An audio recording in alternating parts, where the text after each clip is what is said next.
Welcome back to the new video series. We are going to be going over high momentum arrow builds from start to finish. Everything that you need to know. We're going to be posting this information on 2 different locations, on the Ashby Bowhunting Foundation YouTube channel and our own Limb Driven TV. We want to thank Archery Headquarters in Rochester, Minnesota for providing us the shop space and an area to record. Enjoy the video series.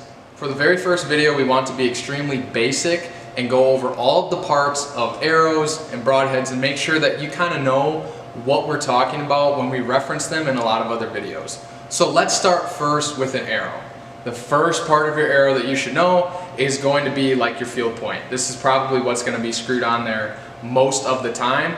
I think we all probably know what a field point looks like. It's the little doodad here that is, the practice tip that people reference. So that's the first thing that you should know. You shouldn't be hunting with those. It's just a practice tip.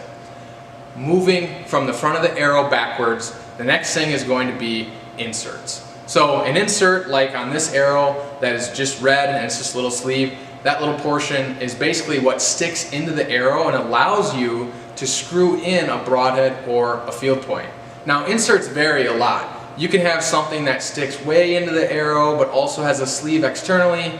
You can have something that only sits inside the arrow. You can have something that only sits outside the arrow. There's a whole bunch of different configurations that you may have for an insert. But in general, the purpose of an insert is to allow you to attach a broadhead if you're a hunter or a field point if you're a target archer. For us though, we're focusing just on the hunting aspect. So it's going to allow you to attach that broadhead. That's a big thing, and hopefully it does a lot more than that, but that's later in the series when we talk about it. The second part that you need to know is the arrow shaft itself. These vary big time. They can be parallel, they can be tapered from front to back, they can have a barrel taper. There's all sorts of different things that your arrow can be doing as well. But in general, the arrow is the shaft portion that you're used to seeing. And I think that's kind of self-explanatory. You kind of know what that arrow is. It's a tube of carbon. It can be aluminum as well, but most times, most archers right now, this day and age, are using carbon.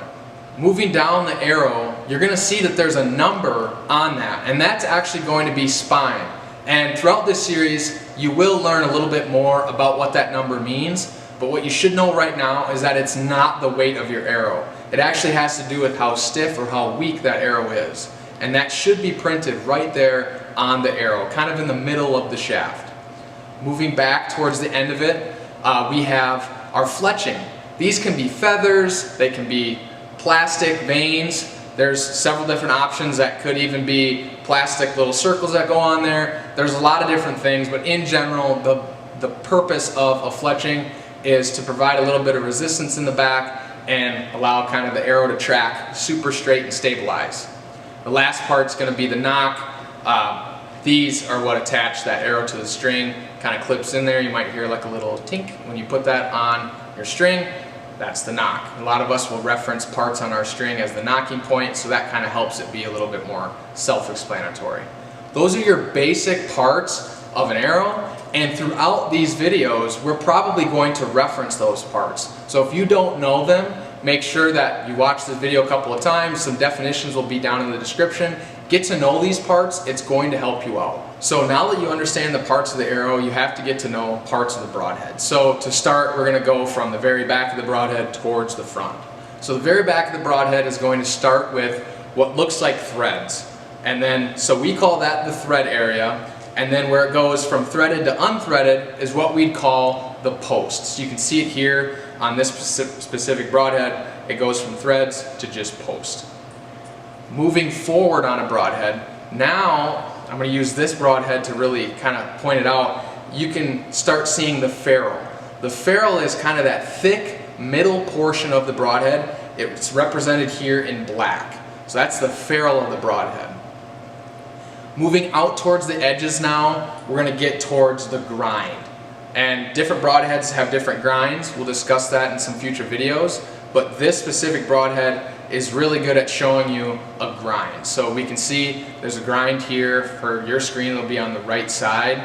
And then if I twist it a little bit, you should see a really shiny little portion, and that's actually going to be our edge. So we've gone over the threading, the post, the ferrule, the grind, and the edge. And the last part that you should know about is going to be the tip. And there's a bunch of different types of tips that can be kind of that leading edge of a broadhead. You can have a chisel tip, you could have a needle point, you could have a tonto tip, and we're going to talk about the benefits within those different tips. But that is also a part of the broadhead that sometimes is overlooked. People don't consider that to be a part. It's a huge part of broadhead design. So now you know the parts of an arrow and the parts of a broadhead. Again, if you don't know these things, this video will be up. You can reference it. Check out the description. It will have little definitions. Thank you for watching this first video, and make sure you're looking out for video number 2.